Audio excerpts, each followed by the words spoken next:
keyboard warriors.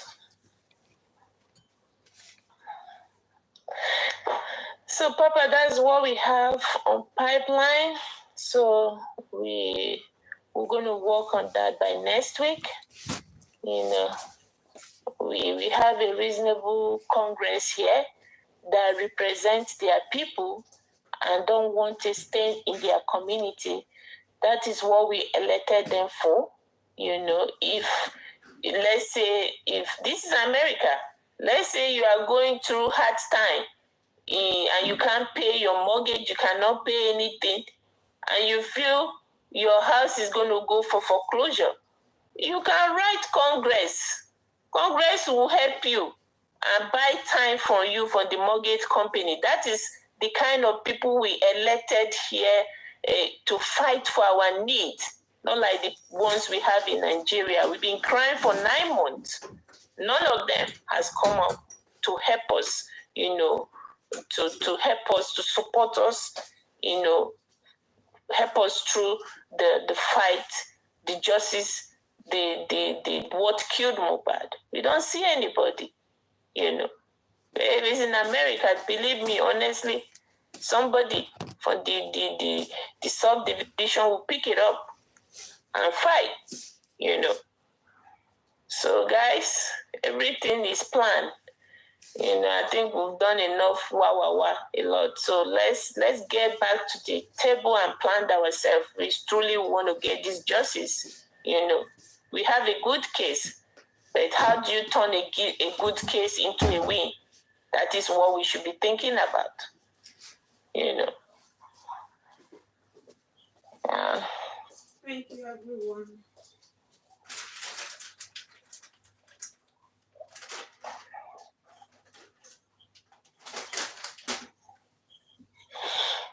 Is Papa sleeping? Oh, he's on the phone.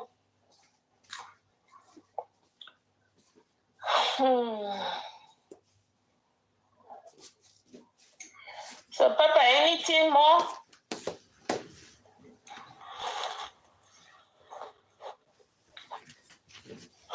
Hello? Engine room? Yeah. Okay, are you there? I thought I was talking to myself. Yeah. So that's it for now. We're gonna get it. We're gonna get things together. We're gonna get all our facts together and make good use of it. You know, if they can't give us, if they cannot give us justice at home, but somebody need to go down in United States of America. You know, from the moment they decided to bring Mohbad's sample across the sea to United States of America, that is when they make Mohbad became the citizen of America.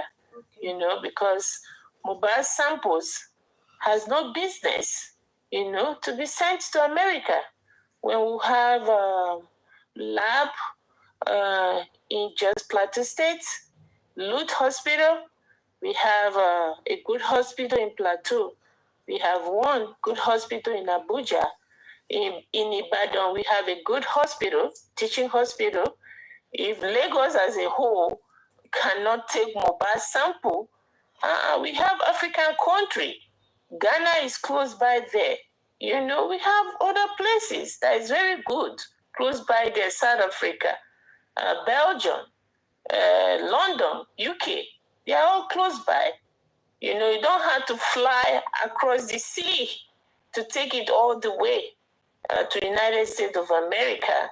That was a big mistake on their side, and it's good for us, for them to decide to fly Mohbad sample to United States of America, and that give us upper hand on this case. But how do we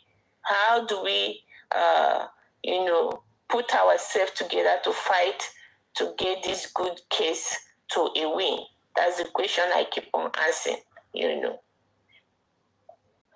You know.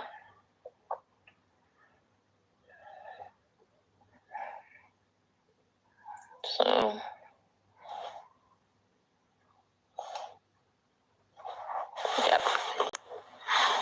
So if you, am I making sense or I'm just talking? I'm just lamenting.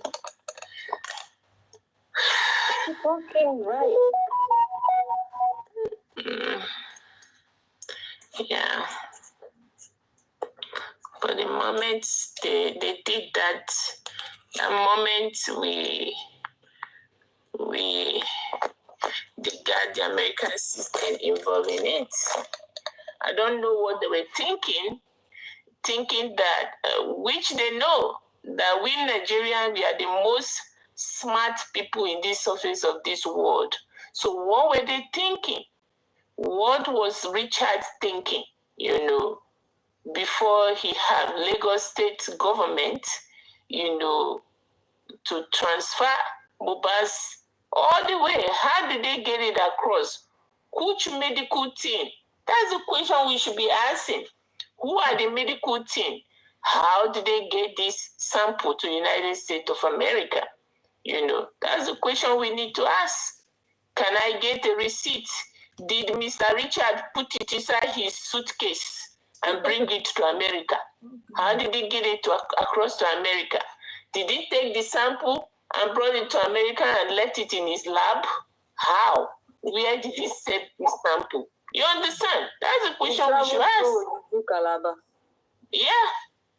How? He put it inside his hand luggage and came and stored it in his lab in America? Or where did he put it?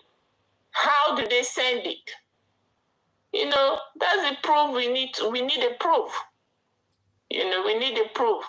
They can't just shut us down like that. It's never possible for someone to, I don't want to I just want to quote it or phrase it now. It's never possible to send a sample of a cadaver, just like that, without them confirming if truly it's from the cadaver itself. Because you can't just get a sample from someone and say, okay, this is a sample from so. What if it's not from that so? So they don't do things like that here. But that's the question I keep on asking. How this system work. When you even this MS lab that take this sample, okay? If the paper is not a made up sample, the system is set up in such a way. Your social security, okay, or your date of birth will pull you out in the system, okay, to show that you are a resident of United States of America, okay. So my question to this MMS, my question to them: what did this third party lab tell them? Did they tell them this person in question is a United States of America citizen, or this person in question is a resident permit or somebody that lives in United States of America? This is a question that we need MS to tell us. That's a big crime. So is that what this lab has been doing? That's a big crime. So that's a question they have left with this little protest they did today.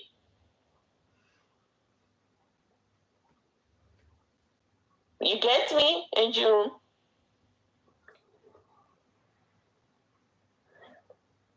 Andrew? Sure. Yeah, you get me, right? If truly we want to. Yeah, because there are lots we're supposed to ask. You deal with labs. You understand? There's a lot of questions you deal with labs. There are lots of questions we're supposed to ask. You put anybody's sample in the system. Date of birth, especially if that thing is coming from outside, overseas, which these two labs, they are not permitted to take samples of any cabal from outside the country. You know what I mean? So they have a lot of questions to answer. some people is going to be scratching their heads tonight. And the owner of that CEO of that lab, Susie, he's pretty a young man. Susie, if we actually want to go on the true line, okay, there are lots of questions to ask. But before we can ask this question, we have to ascertain the particular lab that it was truly carried on. I mean, the autopsy, or let me say the postmortem was carried home. The real lab. We're not talking about driving on south and west and east. We are not actually sure. Because what we were told initially was NMS lab. And by the time the results came out, it was another lab that gave us the results from another third party. That was the actual lab this postmortem was carried out. Or we are not certain which. Yeah, and you see what happened today. You see, it might look small. What they did today, somebody in MS lab will be scratching whoever that agree with this third party lab, which is Richard's lab. Whoever is that person will be scratching his head tonight, who will be trying to look for lawyer, you understand, because they don't know what is coming to them on the pipeline. So what they are going to be doing today, they are going to be, beginning to scratch their head, to beginning to look for attorneys, looking for attorneys to see what is coming for us on the pipeline. I believe wherever Richard is this moment, he's going to be answering questions. What did he say to your people? Richard is going to be getting the heat, and the heat has not started yet. It is mean for Richard's lab to be closed down. It's mean for his license to be taken away from him. Okay? We're going to do it. So that's why you don't do shady things. And we already have a target. We Nigerians, we already have a target on our back in this country already. They look at us as a very, very corrupt people. You understand? We have a big target on our back. So, believe me honestly, by the time we start raising voice, we started putting in some papers, some petitions, okay?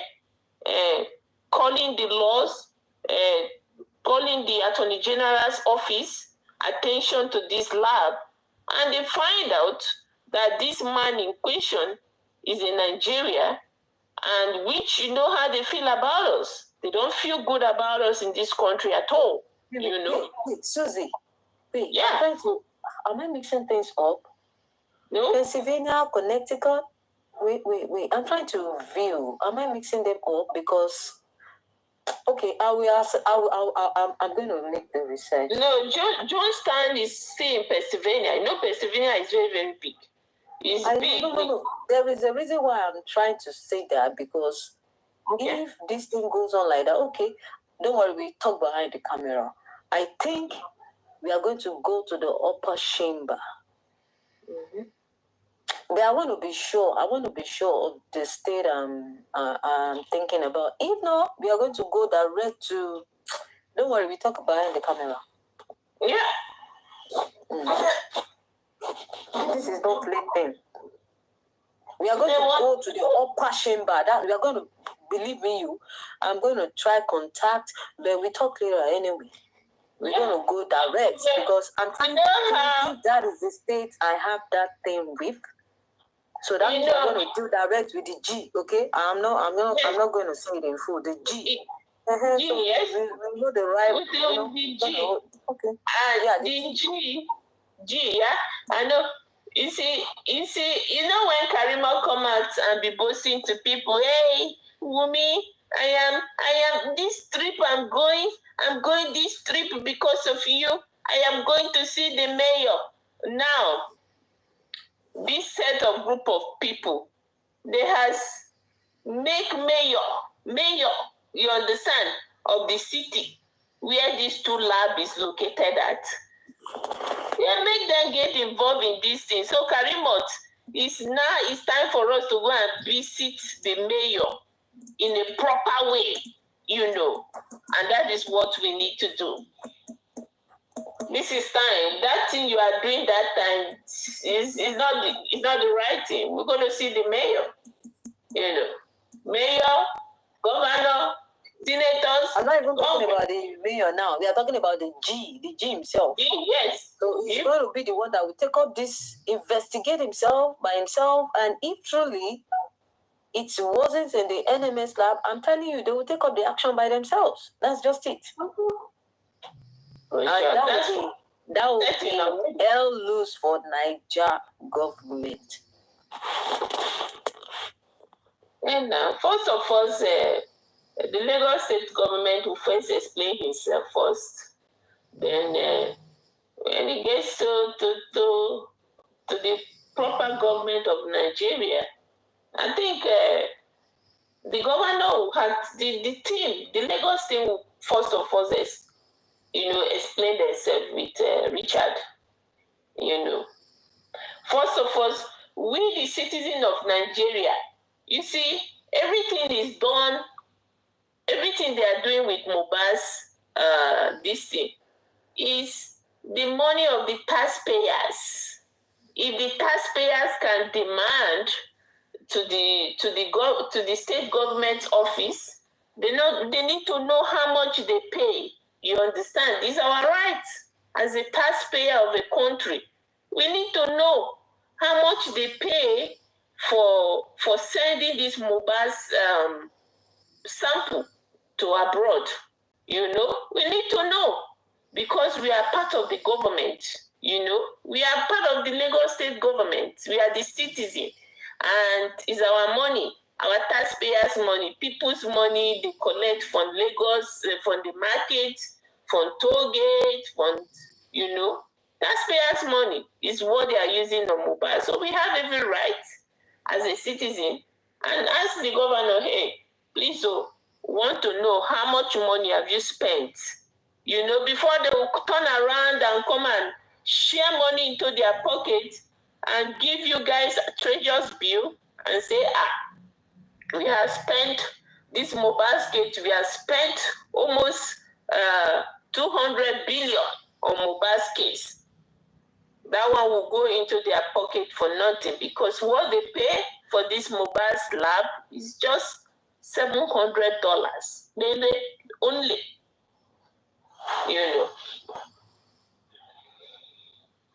only $700 only. What I believe, what I believe in this is Nigerian government, especially Lagos state government, should do the needful, do the right thing. This is not too much to ask. This is a simple thing that you all know. They are believing you just because of, I don't know. We all know what is going on, but just because of that thing. Why? Correct. Why don't you want to do the right thing? Why? What's stopping you? If it were to be you or one of your family members that was involved in this, I bet you they would have, everything would have been settled that week, within a week or two. But it would be funny if you have yourself to be on the international body, putting your hands behind your back and answering questions like a KG. No, it would be funny. Hey, Hero, let me ask you a question. Oba Popov, you think if this thing were to be what happened to Mohbad, were to be, I'm not even going to say member of his family, okay? One of those is errand boys, okay? If this thing that happened to Mohbad happened to be one of his errand boys, not his member of his family, you would think by now they will not get justice, or the people who did this to his errand boy will not, you think they will still be alive? They'll all be killed by now. That's why this thing would have been settled within 2 weeks of that incident. believe in you. It would have been an alternative for God. They would have forgotten about this because they would have done the needful immediately with immediate effect. Yeah. But just because he's just an ordinary citizen or from a poor home, that poor boy, come on now. This thing we are asking, believe me, we are not even supposed to ask. It is their duty to do it. We are not supposed to be asking. It's not our duty as a citizen to be asking for this. The government is supposed to sit up and do the needful with immediate effect. What is stopping them? What? And for us to even ask, it's another thing for you to spring up and do it immediately. No break, nothing. We're talking about life. Come on now. You see, nobody is born to be rich. They know what they did, okay? They know what they did to this boy. Wumi in question that they are protecting right now. Wumi is not from any rich family. You understand? You know, it's just that they just want to kill this boy and go free. That's what they think. They just want to kill him, inherit his property, and go free. But when I think about it, I'm just like, sometimes I just want to let it go like, okay, it's not my business. But the reason why we are still involved in this is just to stop future occurrence, right? But, when I look deep into this boy's life, I feel so bad. I'm so moved and touched. Like, how could a boy be bettered in a family from that tender age? There was nothing like enjoyment, He's just like a farmer. Yeah. Ejiro, I can't mute to be talking. Let me answer this call. Okay. It's just like a poor farmer that, tills the soil day and night for him to be able to plant and to have a good harvest. This is just the way I see Mohbad. Thinking back about his life, I'm never a witness to him or his family, but from the story and everything, from the explanation from both parents, the father and mother, like the boy just came into this world and left just like that. He came into this world for a baby to be bettered. You come through blood and water, crying in pains, right? He grew up suffering, tilling to be able to plant and harvest. He suffered, no enjoyment, no good life. With his dad, growing up was a struggle. It's just like a struggle for survival.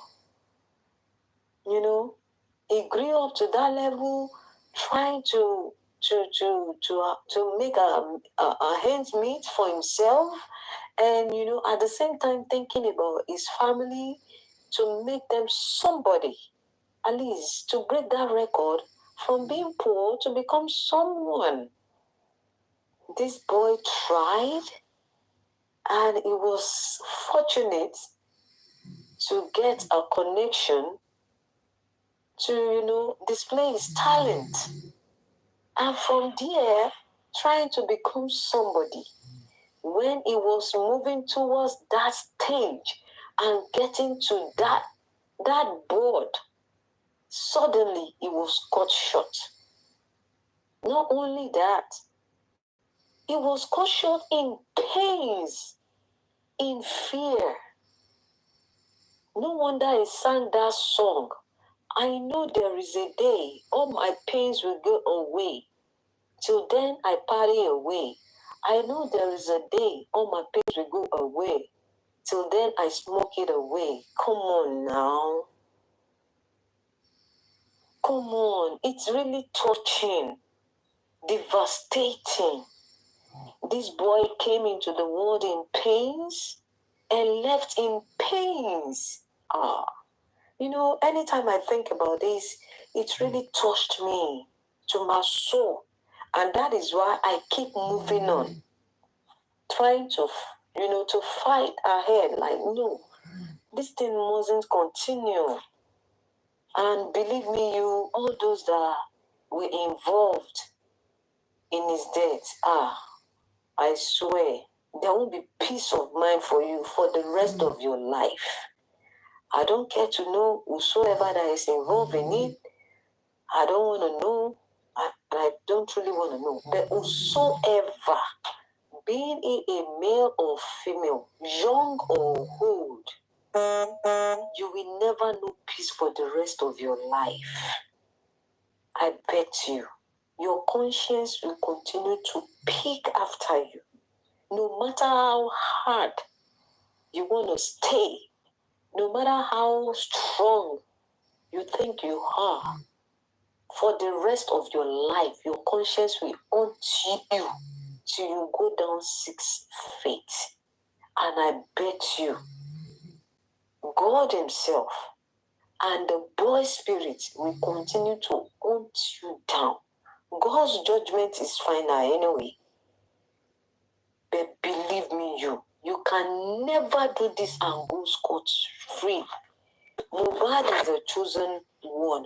No matter what he has done,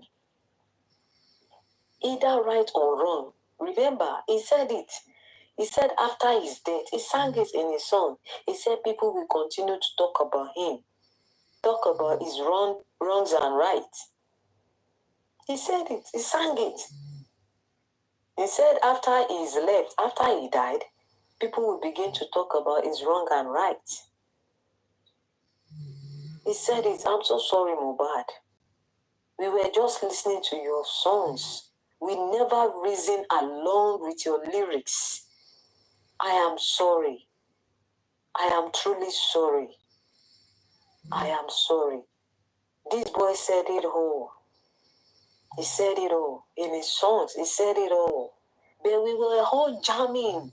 We were just jamming to the beats. Everything. We were just jamming. Mohbad is a great lecturer. He's a preacher. He has taught us all now. He has opened our eyes, our minds to what we never think of, never envisage. He has opened our minds, our eyes. He has opened our IQ. Like not every music you jam to, even though it's jamming and danceable and interesting, always listen to their lyrics, their words. If you find anything incriminating or anything tempting, we should act swiftly. Swiftly. Mohbad, you suffered. You suffered when you were born. You suffered in death. Even after. Come on. This is so hurting. I'm sorry I never made my own quota to help or cry or fight for you when you were alive. I am so sorry, Mohbad. I am so sorry. This is just the reason why I keep moving on for this justice.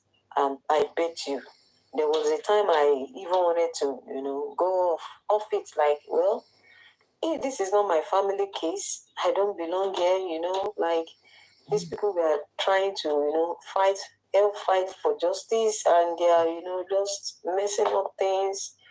You go right, they go left, you go south, they go east, You just want to leave it like, okay, let them be. Whatever they want, let them do it.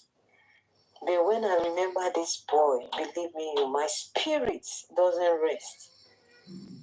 It doesn't rest. That's why I'm like, okay.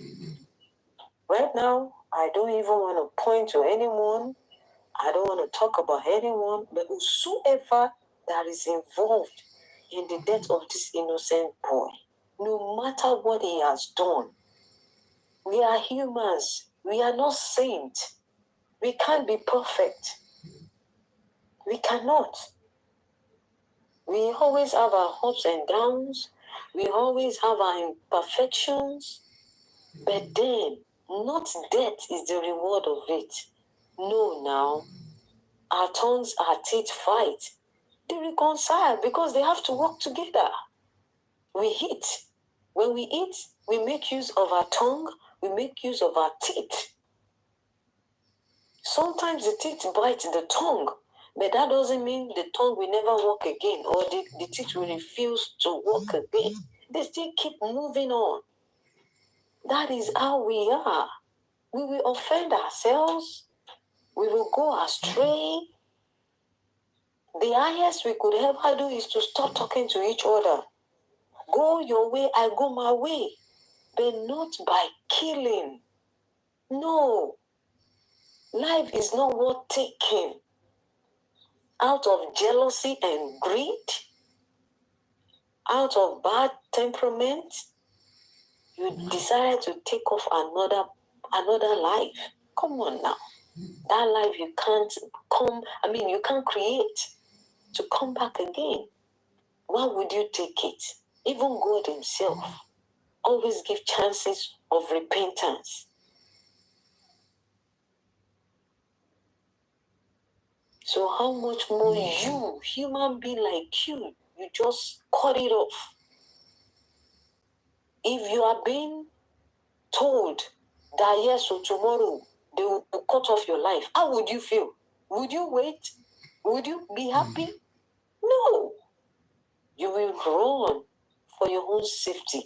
Even people that are killing people are not evil. They can't stand it when they want to be killed. They can't. They are the most timid people. Those people that are killed, they are the most timid people on this earth. They are very, very, very, very, very, very fast to kill. Bring this, bring that, all different arms to kill. But believe me, you point a knife at them, come and see how they will run a relay race. Just an ordinary knife, blade, scissors. Point it at them and see how they will pick on their feet. But they are so eager, so happy to kill. But they themselves doesn't want to be killed. What has Mohbad done to deserve being killed? You can imagine the age he was, that he had a high BP. What has he done to deserve that? What on earth has he done to deserve that? He never even, he didn't go, he didn't leave this earth in peace. He left in fear, pains. He died in pains. The Lord will judge you for spilling that blood. That blood, ìmọ́lẹ̀, ìlérí Olúwa. Aloba, for spilling that blood. That blood we cry for. I'm sure it's crying for judgment before God. And the Lord of hosts will get that judgment for him. Not only him alone, but for other innocent souls that you have killed. You are planning to kill now and in future. Ìlérí Olúwa, Aloba's blood. We cry for justice. And they will all get it. They will all get it. That blood, we fight on behalf of others, upon you evildoers. I'm sure your conscience will be picking you wherever you are, listening to this voice. You will never know peace. Everyone involved in his death will never know peace. For the rest of your life, you will be living in fear, in pains. Everything you did to Mohbad, you will experience it. Your generation for the rest of this life will continue to experience it. That age which you sent Mohbad to 6 feet, that age is where your generation will experience their own death. They will never go beyond that, above that age. They will never go above that age you sent Mohbad away. The rest of your generation, as long as this earth continue to exist, the rest of your generation, everyone involved in the death of Mohbad, the rest of your generation will never go above 26. You sent Mohbad 6 feet, either male or female. Every one of them will go down 6 feet at age 26 in the mighty name of Jesus. As our soul, our mind is yearning for true justice, the Lord will accept this prayer and make it a yes, stamp it with a yes, and so shall it be. Every woman that has undergone motherhood, that are truly yearning for this justice, just because of that spirit of motherhood, Mohbad will surely get justice. And God will grant us this in the name of Jesus.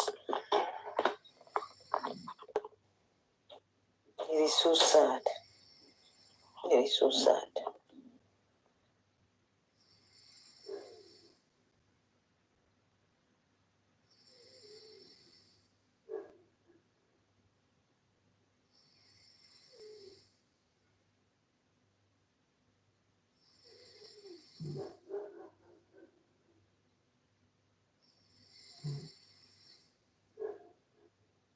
Paporiano, come on live, come on board. Take over your platform, please.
my God.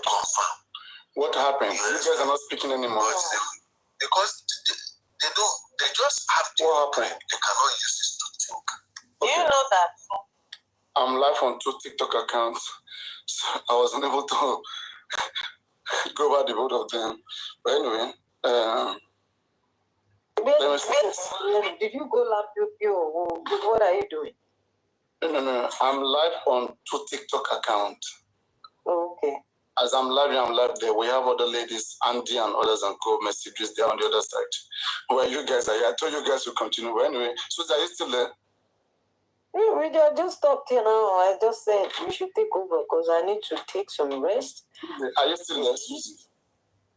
Yeah, Susie is on a call. Oh, let's tap on the screen. I don't want to show because I came across this video and I want to play it. I want them to see something again because these are things that I talk about usually. And when I talk about these things, people will not understand. Okay? If you look at this now. This is Bukky Jason.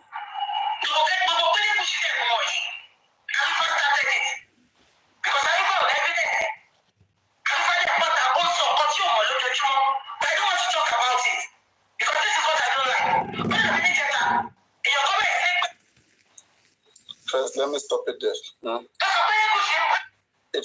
Okay.